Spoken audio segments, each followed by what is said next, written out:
My name is Logan. The key turned in the lock, near midnight. I recognized the slow, tired sound. It was Madison. She had been away for 2 weeks, on a business trip to Seattle. I was in the living room, with an open book on my lap that I could not manage to read. The floor lamp cast a circle of yellowish light over the armchair. The door opened and slammed shut. Madison stood in the doorway, her presence cold and transactional, and angrily asked why I had not bothered to call her, even once. Drop a comment and let me know where you are listening from and what time it is for you right now. I would love to know who is part of our community. Madison's voice was a jagged edge, cutting through the heavy silence of our Palo Alto penthouse. She stood there, draped in the armor of a tech chief executive officer, throwing words like neglect and lack of support at me, as if they were calculated projectiles. For years, I would have flinched. I would have scrambled to explain why I was a bad husband or a failure as a partner. But tonight, I just watched her. I watched the way her expensive grey suit did not quite hide the jitter in her hands, and I realized her anger was not about missing me. It was about losing her grip. I did call, Madison, I said. My voice was flat, a monotone frequency in a room full of noise. She paused, a brief flicker of confusion crossing her face, before the mask of corporate arrogance slid back on. There is nothing in the logs, Logan, she snapped. Do not lie to me. It is pathetic. I did not lie. I never do. I just stopped calling the encrypted work phone she wanted me to use. I reached into the side table and pulled out a physical printout of our miscellaneous corporate expenditures, the ones she thought were buried too deep for a husband in recovery to find. I called the ghost phone, I said, keeping my eyes locked on hers. The one you keep in the hidden lining of your laptop sleeve. The burner with the worn black case that you only power up when you're in the Hood River Valley. The silence that followed was heavy, like a server room after a total power failure. Madison did not just go pale, she went a ghostly, translucent grey. I continued, detailing the $7,500 in recurring monthly expenses I had tracked. They were filed under artisanal design consulting, but we both know that tiny farmhouse in Oregon does not do consulting. I remember the first time I called that number, 12 days ago, on a Tuesday night, a man answered. He sounded grounded and earthy, the complete opposite of the clinical, high-stakes world we built here. His name is Caleb. And then I heard her, a little girl named Sophia. She did not call you a chief executive officer, Madison. She called for Mommy and asked Caleb if you were coming back for dinner. I finally understand why you insisted on that 6-month solo expansion in London 4 years ago. You weren't opening a new office, Madison. You were hiding a pregnancy and giving birth to his child while I was home, financing your lies. I realized then that Sophia wasn't a toddler born of a 2-year recovery. She was 4 years old, meaning your second life, your second kingdom, began long before my heart ever faltered. As I spoke, the invisible chains of the survivor began to snap. For 730 days, I had lived in a house of mirrors. After my heart surgery, Madison had convinced me that the world was too complex for me to handle. She would whisper that my memory was failing, that my medications made me mentally unstable and fragile. It was a calculated campaign of learned helplessness. She forged a cage out of gaslighting and well-timed pity, making me believe that without her corporate protection, I was just a broken piece of hardware. I sat in this very chair for 2 years, mourning a life I thought was over, while she was using my stolen genius to fund a second kingdom in the woods. The unstable husband is gone, Madison, I said, standing up for the first time. The book hit the floor with a dull thud, marking the end of my compliance. You told me I was sick, so I would not notice you were a predator. But I was never the one who was broken. I was just the one being milked dry. And tonight, your access to my life is permanently revoked. I sat back down, not out of weakness, but because a judge should not stand when delivering a verdict.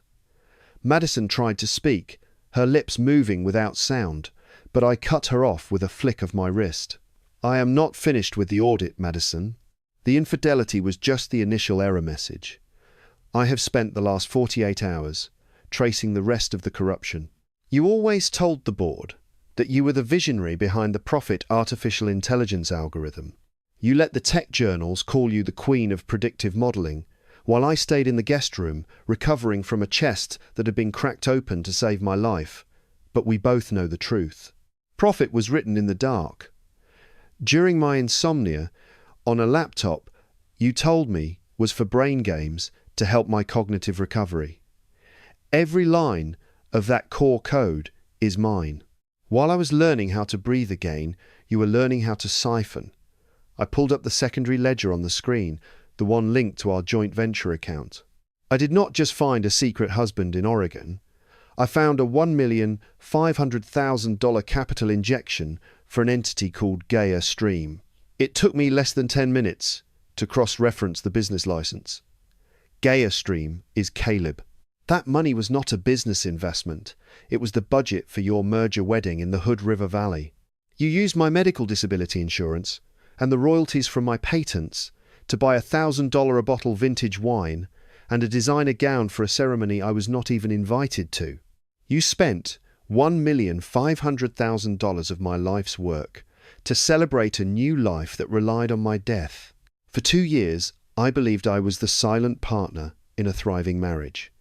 Now I realize I was just the silent investor in your version of family. My compassion had been a luxury you had overdrafted for years, and my love was a subscription you let me foot the bill for while you enjoyed the premium features with someone else. This was not a marriage, Madison. It was a hostile takeover, disguised as a medical recovery. The betrayal shifted in that moment. It stopped being about a man in Oregon or a child I never knew existed. It became about the systematic dismantling of my identity. You did not just break our vows. You tried to delete my legacy. You banked on me staying broken long enough for the statute of limitations on those patent transfers to expire. You wanted the genius without the genius, and you wanted the husband to stay in a drug-induced fog so you could play queen in 2 different kingdoms. I rubbed my eyes, not to wipe away tears, but to clear the last of the static.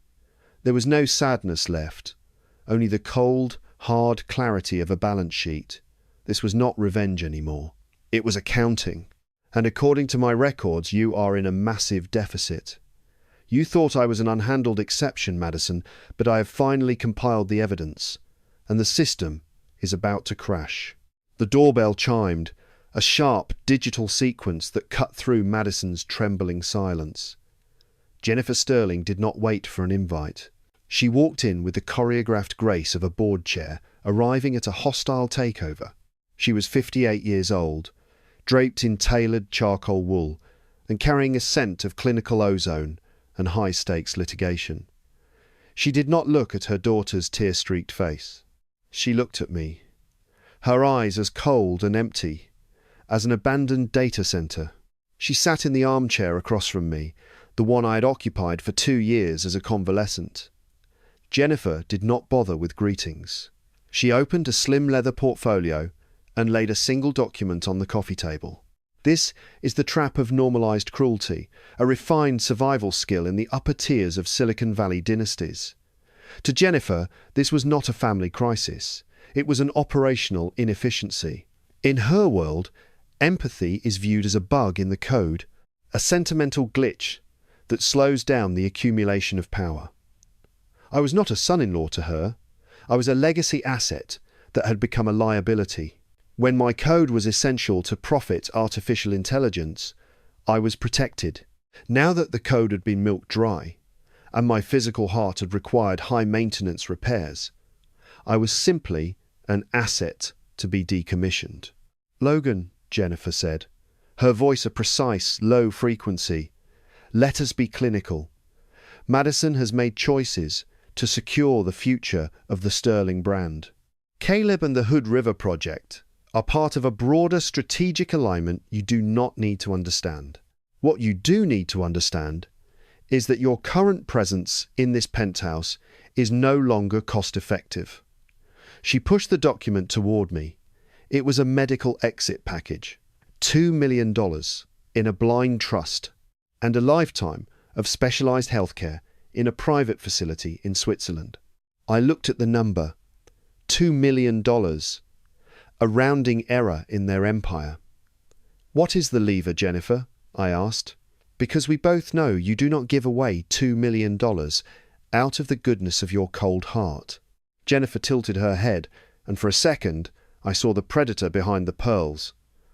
The lever is your medical record, she whispered.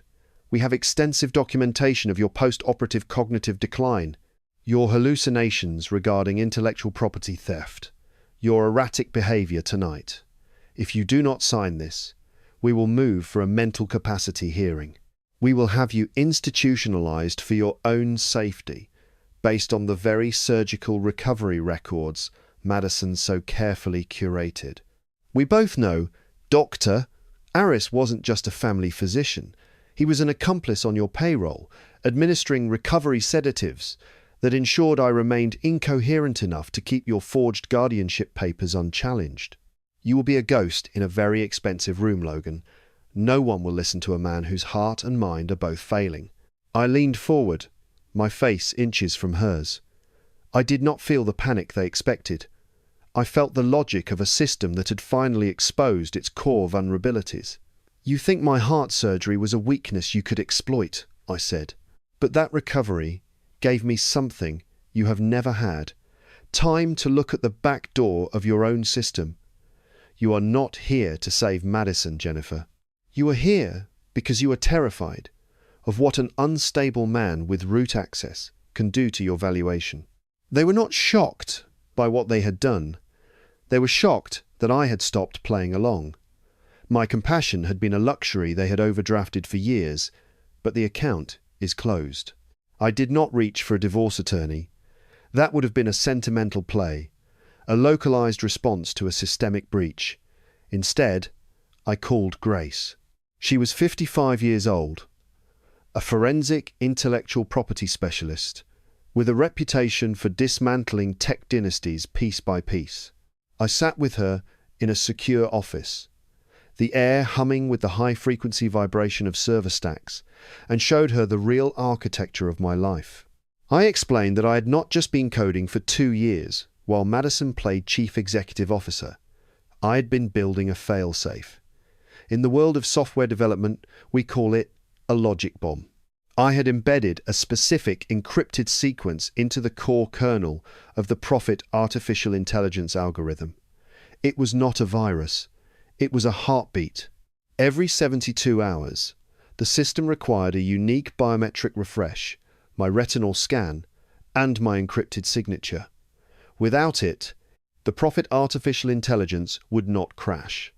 It would simply start to degrade, its predictive accuracy dropping by 10% every hour, until the entire platform became a pile of useless digital junk.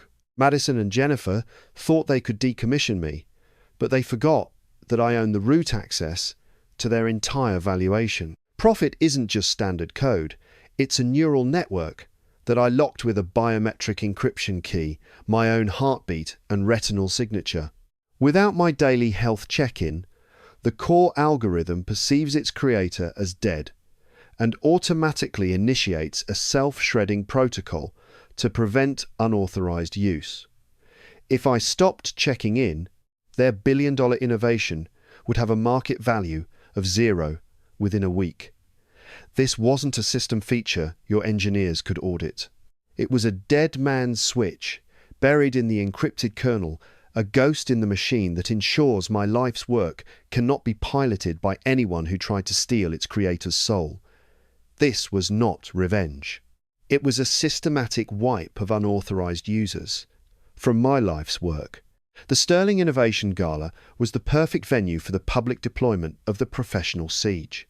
It was held in a glass-walled ballroom overlooking the city, filled with 300 of the most powerful investors in Silicon Valley. Madison was on stage, glowing under the spotlights, talking about human-centric technology, while she wore a necklace that cost more than my entire surgical bill. She looked perfect. She looked invulnerable. I did not make a scene. I did not scream about the Oregon farmhouse or the forged signatures. I simply walked up to the front table where Jennifer sat, surrounded by the board of directors. Grace followed 2 steps behind me, carrying a stack of notarized documents. I placed the formal Notice of Intellectual Property Revocation directly on Jennifer's gold-trimmed dinner plate. The air at the table turned arctic. Jennifer looked at the paper, then up at me, her expression a mix of shock and lethal calculation. "Logan, this is not the place," she hissed. "It is exactly the place," I said, my voice echoing with a clinical precision that silenced the nearby tables. "You told me I was mentally unstable, but these auditors have confirmed that every line of code Profit Artificial Intelligence uses to generate your revenue is legally mine. Our prenuptial agreement specifically protected my pre-existing IP, and since your claim to it is built on felony forgery while I was incapacitated, you've officially forfeited any community property rights to my work under California law. As of 12 minutes ago, I have filed a preliminary injunction." This wasn't a sudden move. I submitted a formal whistleblower package to the SEC's Office of the Whistleblower 3 weeks ago. Today's freeze is the final automated response to the mounting evidence of your multi-million-dollar wire fraud. Your company no longer has the license to use my patents. Your assets are being frozen, and your flagship product is currently running on a 72-hour countdown that only I can stop. Federal agents from the SEC and the FBI are currently in the lobby. They have spent the last 6 hours reviewing the encrypted data logs and the forged medical waivers I provided, and they are simply waiting for me to finish this conversation. Search warrants are being executed at your Palo Alto estate and the Sterling headquarters as we speak. Their agents are waiting at the service exit to take you into custody quietly, but make no mistake, your reign ends tonight. I watched the colour drain from her face as the board members began to whisper, their phones already buzzing with real-time news of the filing. For years, they had treated me as a ghost in the machine. Now, they were realizing that the ghost owned the machine. Inside, my laptop glowed with a different kind of sunrise, the kind made of facts, numbers, and quiet, professional retribution.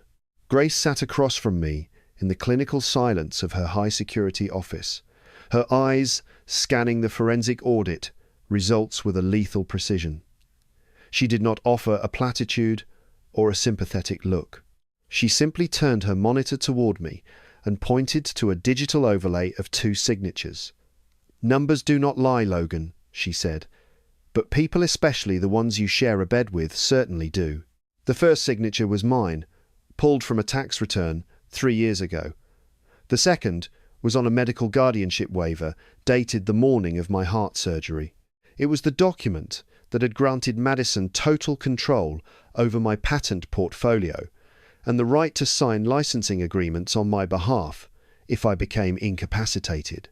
Grace hit a key, and the forensic software highlighted the discrepancies in red. The pressure points were wrong. The stroke speed was too consistent. It was a digital trace job. Madison had not just presented a waiver. She had forged my consent while I was literally under anesthesia, my chest open, my life in the hands of a machine. I did not flinch. I did not feel the familiar sting of betrayal.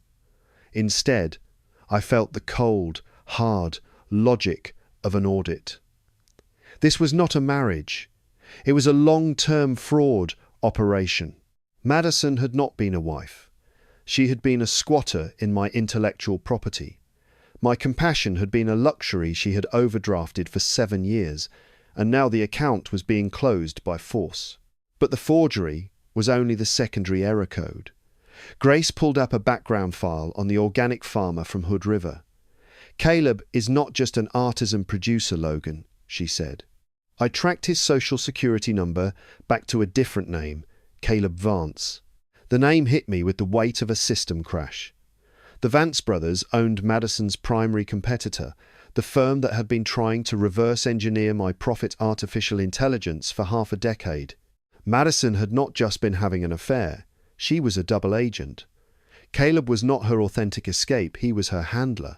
She had been funneling my beta code, the parts I thought were lost during my recovery, directly to them under the guise of artisanal design consulting. The ghost patent was real. Madison had used the forged waiver to sign over a sub-license of my core algorithm to Caleb's shell company. She was selling out the entire industry, trading my life's work to ensure her rival, her secret family's uncle, owned the next generation of artificial intelligence. It was a federal-level corporate espionage plot, wrapped in a Hood River farmhouse aesthetic. The orchard wasn't just a romantic getaway, it was an air-gapped server farm hidden beneath the soil, a physical node where my stolen beta code was being processed and reverse-engineered far from the reach of corporate audits. I rubbed my eyes, trying to find a trace of the man who would have been devastated by this. There was nothing. This was not a breakdown. It was a balance sheet, and I had finally reached the bottom line. Madison had not just stolen my genius. She had attempted to delete my humanity, to pay for a life she built on my blood. Calm, factual, lethal, that was the only language left to speak. I looked at Grace. "We do not just file for divorce," I said. "We initiate the protocol for a total system wipe." The boardroom was silent. But it was not the silence of respect. It was the silence of a firing squad. Jennifer sat at the head of the table, her hands folded with mathematical precision. Madison sat beside her, the tears from the night before replaced by the hard, cold lacquer of dynastic defense. They were out on a high-stakes bail, using their final hours of freedom to try and scorched earth my remaining influence before the federal indictments were officially unsealed. They were here to finalize the decommissioning. The agenda was simple. Vote to remove me from all technical oversight and invoke the mental capacity clause to seize my remaining voting rights. Jennifer cleared her throat, a sound like dry paper. "We are here to address the instability of our lead developer," she began. "Given Logan's recent medical history and erratic accusations, it is our duty to protect the Sterling legacy." They thought they had the vote secured. They thought their social standing would act as a firewall against my truth. They were not shocked by what they had done. They were only shocked that I had stopped playing along. I was not in the room. I was 500 miles away, standing in the middle of the Hood River orchard Madison had built with my blood money. I patched into the boardroom's massive screen from my laptop. The video feed flickered to life, and the board members gasped as they saw the backdrop. It was not a hospital room or a psychiatric ward. It was the ghost legacy. It was the farmhouse where Madison had lived her second life, while I recovered in the dark. "Hello, Jennifer." "Hello, Madison," I said. My voice was a digital signal, clear and uncompressed. "You are voting on my capacity. Let us talk about your integrity." I hit play on a high-fidelity audio file. It was the recording I had captured from the ghost phone. Since Oregon is a one-party consent state for recording electronic communications, this audio is fully admissible in federal court. It captures the exact moment you sold my soul to the Vance brothers for $10 million. Caleb's voice filled the boardroom, discussing the delivery of my proprietary artificial intelligence models to Madison's primary rival. I heard Madison's voice, clear as crystal, confirming the transaction price of $10 million. The board members did not look at me. They looked at each other. They were not shocked by the betrayal. They were terrified of the liability. If this went public, if the federal agents I had already alerted moved in, their shares would be worthless. Jennifer's mask finally cracked. Her face turned a mottled, bruised purple. "This is a fabrication," she shrieked, her voice losing its clinical edge. "It is an audit, Jennifer," I replied, "and the numbers have been verified." I looked directly into the camera, staring Madison in the eyes. You spent 7 years convincing me I was a ghost in your world. But you forgot that the ghost has root access. I am initiating the system-wide wipe of your leadership credentials. As of this second, the logic bomb has neutralized your access to the Profit Artificial Intelligence Core. You do not have a company anymore. You just have a collection of expensive furniture and a lot of incoming federal subpoenas. I stood up, the Oregon sun warm on my back, a warmth she had tried to keep for herself while she left me in the cold. This was not a breakdown, it was a balance sheet, and your account is officially closed. Your access to my life and this company is permanently denied. The legal fallout was as swift and clinical as the code I used to trigger it. Once the federal agents reviewed the forensic evidence of forgery on that medical waiver, the Sterling family's social firewall simply evaporated. Madison was eventually sentenced to 10 years for federal intellectual property theft and fraud.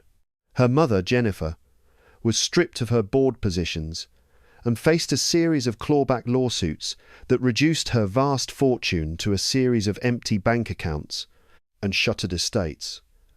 Seeing them in that courtroom, stripped of their tailored armor and clinical arrogance, did not bring me the joy I expected.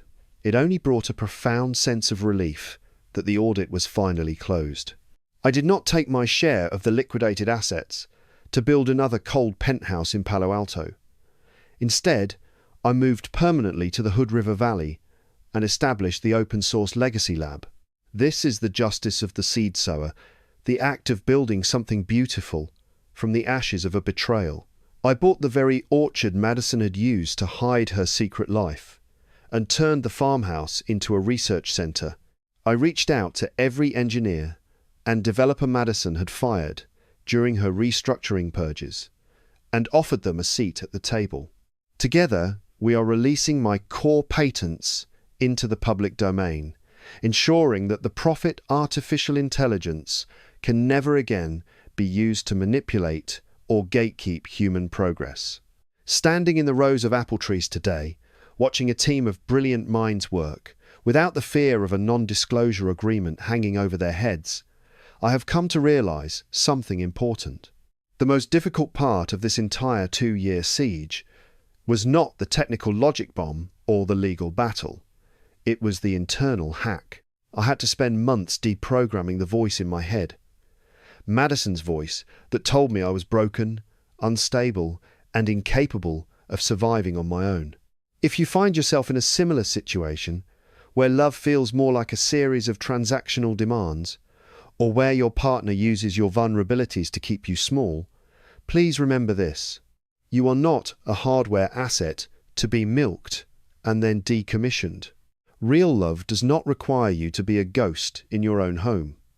If they use your health, your past, or your fears to make you feel like you cannot exist without their protection, that is not a partnership. It is a prison. Forgiveness is not always about making peace with the person who hurt you.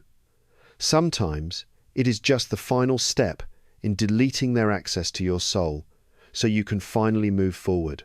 I used to be a silent architect for someone else's dynasty, but now I am finally the architect of my own freedom. If Logan's story moved you, share this with someone who needs to hear that they are worth more than a line of code. Do not forget to subscribe for more tales of justice and reclamation.